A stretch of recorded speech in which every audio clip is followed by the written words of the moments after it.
मेरे पास एक क्वेश्चन है, या कहें कि एक पति की व्यथा है, परेशानी है, जिन्होंने अपनी पूरी समस्या लिख के मुझे पोस्ट किया है। मुझे लगता है कि ज़्यादातर पतियों की ये समस्या होती है, क्योंकि काउंसलिंग में भी ज़्यादातर ऐसे ही सवाल आते हैं। तो आइए इस परेशानी, इस समस्या को आपके सामने रखते हैं।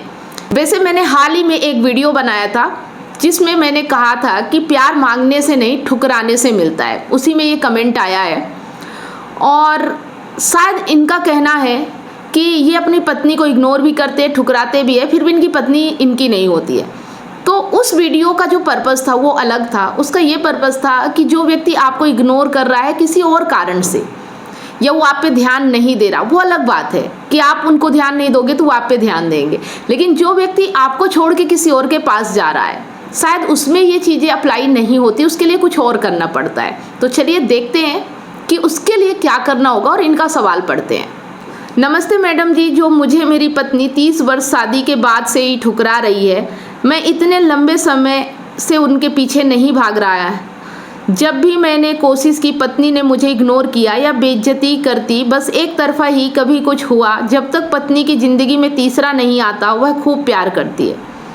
जिंदगी में तीसरे व्यक्ति के आ जाने पर ही ऐसा होता, फिर हम कितना भी अच्छा बनने की कोशिश करेंगे, वह पत्नी अपने पति को कभी घास नहीं डालती, बल्कि यह कहती है कि तू भी कोई अपनी दोस्त या रिश्तेदारी में ढूंढ ले, तुझे हम गांव में छोड़ आएंगे। वह सोचती है कि यदि पति कहीं दूसरी जगह सेट हो जाएगा तो मैं कहीं पर भी, किसी के साथ भी, किसी भी औरत के लिए कोई भी नया शिकार ढूंढना बहुत आसान है, परंतु पुरुष के लिए यह बहुत मुश्किल काम है। इसलिए लोग अपनी पत्नी के पीछे ही दौड़ते हैं, परंतु नीच पत्नी इसका भरपूर फायदा उठाती है। वह कमाई तो अपने पति की खाती है और एक बहुत अय्याश और सुख भरी जिंदगी जीती है। यदि पति जबरदस्ती करे तो बलात्कार कहलाता है। वह बस घर में बैठकर तमाशा देखता है। यदि वह विरोध करता है तो उसके बच्चे और आस पड़ोस वाले या पत्नी के घर वाले पति को कहने लगते हैं कि अपनी औरत को परेशान कर रहा है, सनकी है या बहम करता है। सबूत किसी के पास नहीं होता। पत्नी बोलती है मैं गलत हूँ तो मुझे पकड़कर दिखा या पुलिस में दे दे। वह पति को इतना सताती है या चिढ़ाती है कि पति उसको मारने पीटने का मन करता है, परंतु मार पीट भी नहीं कर सकता। फिर गुस्से में गंदी गालियों का दौर शुरू होता है और पत्नी अपने पति को और बच्चे अपने बाप को पीटते हैं।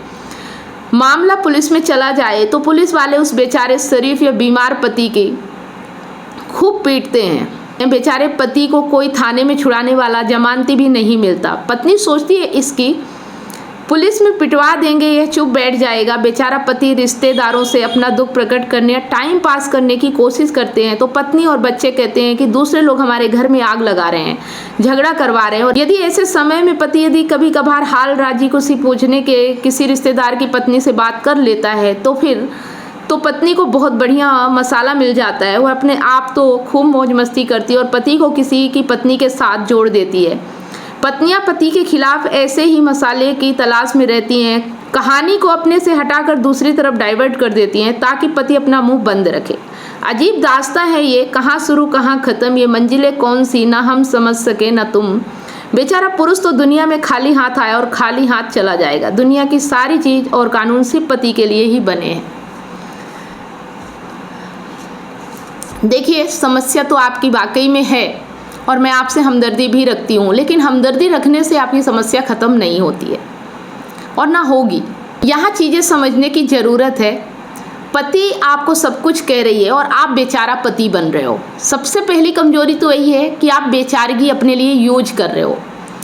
अगर आप अपने आप को बेचारा समझोगे तो बेचारा हो, या बेचारा हो इसलिए समझ रहे हो, दोनों चीज़ें हैं। लेकिन जहाँ बात आती है कि आप अपने आप को जो मानोगे ना वही आप हो, ये चीज़ आपको एक्सेप्ट करना चाहिए। तो आपको कभी भी कमज़ोर और बेचारा नहीं मानना चाहिए। अब यहाँ पे एक चीज़ और है कि जो आपका कहना है कि आपकी पत्नी बोलती है कि मैं तुम्हें गांव छोड़ के आऊँगी, मतलब वो आपको कैसे गांव छोड़ सकती है? उसका जोर आपके ऊपर इतना कैसे चल सकता है? पति पत्नी दोनों बराबर होना चाहिए। फिर यहाँ एक कम और एक अधिक कैसे? और पत्नी आपको ठुकरा रही है, आप भले बाद में इग्नोर करो, लेकिन पहल तो वही कर रही है ना। वो जानती है आपको कि आप कैसे हो, इसलिए वो आपको ठुकरा रही है और आप पीछे जा रहे हो। कुछ दिनों के लिए आप ना भी जाओ तो क्या फ़र्क पड़ता है, वो आपकी कमजोरी जानती है। तो सबसे पहले तो ये देखो कि आप हो कौन, आप कैसे इंसान हो। आप कमज़ोर हो, आप डरे हुए हो, आप शिकायत कर रहे हो, जब तक आप ये नहीं पहचानोगे कि आप कौन हो, तो आपकी समस्या खत्म कैसे होगी। फिर दूसरी बात आती है कि पत्नी गलत कर रही है, आपके पास कोई प्रूफ नहीं है और वो दावा करती है कि तुम मुझे पकड़ा के दिखाओ। अगर पत्नी गलत कर रही है तो प्रूफ इकट्ठा करना आज के समय में इतना मुश्किल नहीं है। पीछे पड़ जाओ, आपसे बात करती है, रिकॉर्डिंग करो, आपसे कभी ना कभी तो अपने बारे में बताती होगी, बोलती होगी कि तुम कर नहीं पा रहे हो, मैं गलत हूँ फिर भी तुम पकड़ नहीं पा रहे हो। बहुत सारी ऐसी बातें पत्नियां करती हैं। आप उसके मुंह से खुद बुलवाओ कि वो गलत है, क्योंकि जो पत्नियां अहम में होती हैं ना कि मैं सब कुछ कर सकती हूँ, वो अपने मुंह सब कुछ कबूल करती हैं। वो जानती हैं कि ये व्यक्ति कमज़ोर है और ये मेरा कुछ नहीं कर सकता है। तो ये भी एक तरीका होता है प्रूफ इकट्ठा करने का। और गलत पत्नी के साथ रहना ये आपका चुनाव है। कोई आपके साथ अगर गलत कर रहा है ना, तो वो इसीलिए कर पा रहा है क्योंकि आपने उसे चुना है। अगर आपको पता है कि आपकी पत्नी गलत है, आपके पास प्रूफ भले ना हो, लेकिन आप तो जानते हो ना, आपको पूरा विश्वास है कि वो गलत है, तो आप एक्शन क्यों नहीं ले पा रहे हो। पुलिस, कानून, सबूत, ये तो उसके लिए ज़रूरत है जिसको ये लगता है कि मुझे पत्नी को खानगी नहीं देना है या पत्नी से दूर होना है, तलाक लेना है। लेकिन अगर ये सब आपके पास नहीं है तो आप अपने आप भी तो दूरी बना सकते हो ना। आपको किसने रोका है? लेने दो उसे जो लेती है, करने दो उसे जो करती है, क्योंकि सुकून चैन आपको चाहिए, ये पैसों से नहीं मिलता है। एक बार आप हिम्मत तो करके देखो। कहीं ना कहीं आपकी कमजोरी ये है कि आप पत्नी को छोड़ना नहीं चाहते हो। वो जैसी भी है, जिस हाल में है, आपको जितना मिल रहा है, वो जितना दे देती है, उससे आप खुश रहते हो। ये आपने अपनी मजबूरी बना ली है। अगर आप अपने आप में खुश रहना चाहते हो, आप ये रोज़ की झंझटों से बचना चाहते हो, तो आप अपने आप में खुश रहना सीखो। पत्नी से उम्मीद लगाना छोड़ो, क्योंकि जो पत्नी आपकी नहीं है, आपके रहते हुए किसी और के पास जा रही है, उस पत्नी से क्या उम्मीद कर रहे हो कि वो आपको कौन सी ऐसी खुशियाँ दे देगी। लेकिन ये उम्मीद है, इसीलिए आपकी कमजोरी है। और जो पत्नी से कमज़ोर है तो जाहिर सी बात है बच्चे उस पर हावी होंगे ही। जो अपनी पत्नी से नहीं लड़ पा रहा है, जो अपने पत्नी की गलत चीज़ों को नहीं कह पा रहा है, जिसकी माँ ताकतवर होती है ना, उसके बच्चे भी बाप से ताकतवर ही होते हैं। वो बच्चे भी बाप की कदर नहीं करते हैं, जिसकी पत्नी अपने पति की कदर नहीं करती है। ये चीज़ आप समझ लो। तो अगर आपको रिस्पेक्ट बनानी है, अपनी वैल्यू करवानी है, तो पहले अपनी पत्नी से आपको अपनी रिस्पेक्ट करवानी आनी चाहिए। मान लीजिए नहीं करती रिस्पेक्ट, नहीं प्यार करती, किसी और के साथ अय्यासी कर रही है, लेकिन फिर आप ये शिकायत क्यों करते हो कि मेरे घर पे रह के, मेरे साथ रह के खाती पीती, खर्चा सब घर पे करती है और अय्यासी कहीं और करती है। ठीक है, घर पे रह रही है, खाती पीती, अय्यासी कर रही, करने दो ना। आप क्यों भुगत रहे हो? आप अलग हो सकते हो ना। किसने रोका है आपको कि आप उसके साथ ही रहो? थोड़ा सा अपने दिमाग पे जोर डालो और देखो कि उसके साथ रहना आपकी कमजोरी है। जो व्यक्ति आपके साथ गलत है, उसका विरोध क्यों नहीं कर पा रहे हो? और एक बात, आप बोलते हो कि मैं प्रूफ दिखा नहीं पा रहा हूँ, मारने पीटने का मन करता है, गाली देने का मन करता है, लेकिन कर नहीं पा रहा हूँ। मन तो करता है बहुत कुछ, लेकिन कर नहीं पा रहे हैं। इसको समझो ना कि क्यों नहीं हो पा रहा आपसे। और एक बात और है कि गाली गलौज, मारपीट करना ये कायरों का काम है, समझदार व्यक्तियों का नहीं है। जो व्यक्ति समझदार होता है ना, वो किसी दूसरे पे काम नहीं करता, दूसरे को प्रताड़ित नहीं करता है, वो अपने आप को बदलता है। उसकी जो कमजोरी है, उसका जो स्वार्थ है, उसका जो लालच है उस व्यक्ति से ना, उसको ख़त्म करता है ताकि वो उस व्यक्ति से ताकतवर बन सके, जीत सके। जब तक आप किसी से कोई कामना रखोगे ना, वो व्यक्ति आपके ऊपर हावी रहेगा ही रहेगा। वो आपकी कमजोरी जानता है, आपकी कामना को अच्छे से पहचानता है, इसीलिए वो आप पे ऐसा जुल्म कर पा रहा है या कर पा रही है। और एक बात और कि अगर वो किसी और से बात करती है, आप उसके खिलाफ प्रूफ नहीं ला पा रहे हो, लेकिन आप किसी और से बात करते हो, तुरंत आपको पकड़ लेती है, आपको ताने मारने शुरू कर देती है, उसका वो भरपूर फ़ायदा उठाती है, क्योंकि कहीं ना कहीं वो चालाक भी है, तेज भी है और आपकी कमजोरी भी जानती है। एक और बात जो आपने कही कि महिलाओं को कोई भी मिल जाता है इसलिए उन्हें कोई फ़र्क नहीं पड़ता, और पुरुषों को कोई महिला नहीं मिलती इसलिए फ़र्क पड़ता है और उन्हें अपनी पत्नी के ही पीछे दौड़ना पड़ता है। तो यहाँ पे एक चीज़ मुझे ये नहीं समझ में आ रही कि जो आपकी पत्नी जिस पुरुष के पास जा रही वो भी तो पुरुष है ना, उसे अगर आपकी पत्नी मिल सकती है उसमें कुछ तो खास बात होगी। फिर आप वैसा पुरुष क्यों नहीं है कि आपको कोई अच्छी लड़की या अच्छी महिला मिल सके। जहाँ मिलने की बात है मैं वहाँ करिए, नहीं कि आप ढूंढने ही निकल पड़े। लेकिन आप अपने आप को कमज़ोर क्यों समझते हो, आप अपने आप को नाकाबिल क्यों समझते हो। अगर महिला किसी के पास जा रही वो भी तो पुरुष ही है ना, तो वो कैसा पुरुष है और आप कैसे पुरुष है कि कोई महिला आपको नहीं मिल सकती। इसलिए नहीं भागना है पत्नी के पीछे कि कोई महिला नहीं मिल रही, आप इसलिए भाग रहे हो क्योंकि आप इस लायक ही नहीं अपने आप को समझते हो। आप अपनी पत्नी के ही लायक अपने आप को नहीं समझते तो दूसरी औरत कहाँ से आपको मिलेगी। आपको अपने आप को काबिल बनाना है, लायक बनाना है, मजबूत बनाना है। ये सब हमारी कमजोरी का नतीजा होता है जो भी हमारे साथ होता है। हमारे साथ जो जुल्म करता है ना उसकी तो गलती होगी, उसके कर्मों का फल उसे मिलेगा। लेकिन अगर हम जुल्म को सह रहे ना, ये हमारी कमजोरी है। अपनी कमजोरी को ख़त्म कीजिए। दुनिया कानून उसी की मदद करता है जो अपनी खुद मदद करना जानता है। मैं भी आपकी मदद तभी कर पाऊंगी जब आप अपनी मदद खुद करना चाहेंगे। मैं आपको रास्ता दिखा सकती हूँ आप कैसे मजबूत बन सकते हैं। लेकिन आप जो ज़िंदगी जी रहे हो और आप जिस ज़िंदगी में फंसे हुए हो, जो भी आपकी दिनचर्या है, जैसे भी अभी तक आपने जिया है, अगर आप वैसे ही जीते रहोगे तो आपकी ज़िंदगी ऐसी ही चलती रहेगी। अगर आप अपने आप को मजबूत बनाना चाहते हो तो जो ज़िंदगी आप जी रहे हो, जैसे भी हालात में हो, उन हालात को सबसे पहले आपको ठुकराना होगा। सबसे पहले तो विरोध वहीं से शुरू होगा कि आप जो कर रहे हो, जो जी रहे हो वो सही नहीं है, इसलिए आपके साथ गलत हो रहा है। ये एक्सेप्ट करना होगा कि कहीं ना कहीं आप गलत ज़िंदगी जी रहे हो और उसी का परिणाम आपको भुगतना पड़ रहा है। ये प्रकृति किसी के साथ ना न्याय करती ना अन्याय करती। ये प्रकृति है, बस गति करती है। यहाँ वही इंसान सरवाइव कर पाता है जो मजबूत होता है। जंगल में भी आपने देखा होगा बहुत सारे जानवर होते हैं, लेकिन राज वही करता है जो ताकतवर होता है, जिसे शेर कहते हैं। वैसे ही ज़िंदगी में भी होता है, बहुत सारे इंसान होते हैं लेकिन राज वही करता है जो ताकतवर होता है। बाकी लोगों का सिर्फ शोषण होता है और उन्हीं में से आप भी आ रहे हो।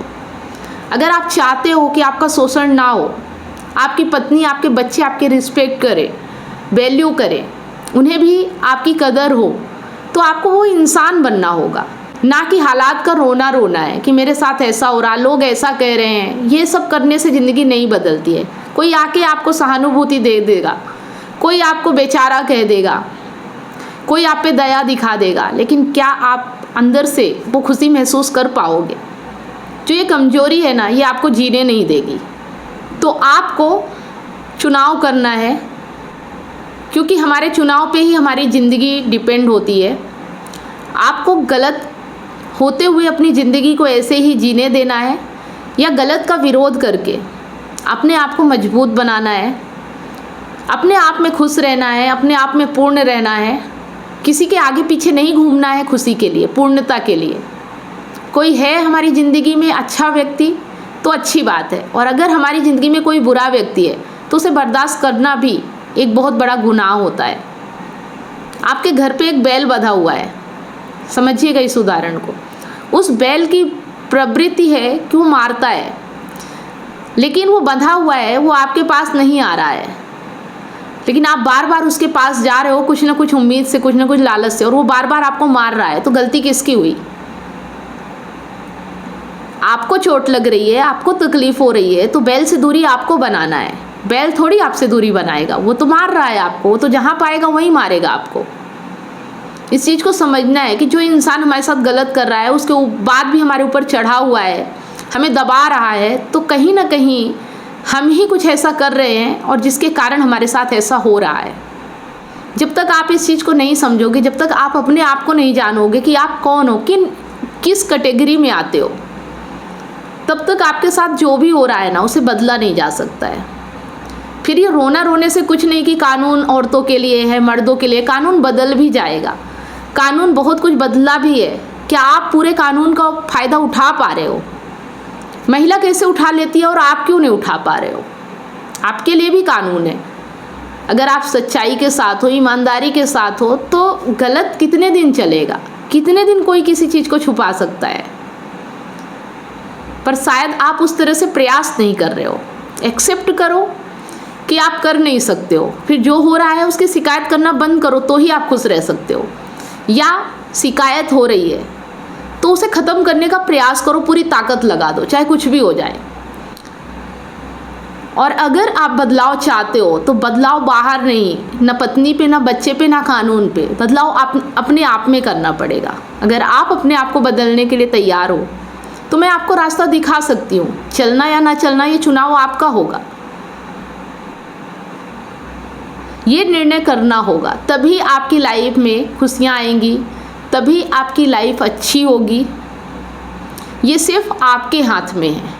कोई किसी के लिए कुछ नहीं करता है और ना ही कोई किसी का कुछ कर सकता है। अगर इंसान चाह ले तो अपने मन मुताबिक अपनी ज़िंदगी जी सकता है। ये ताकत इंसान को भगवान ने दी है, उस ताकत का इस्तेमाल करो। क्यों आप पल भर की खुशी के लिए किसी के गुलाम बन रहे हो?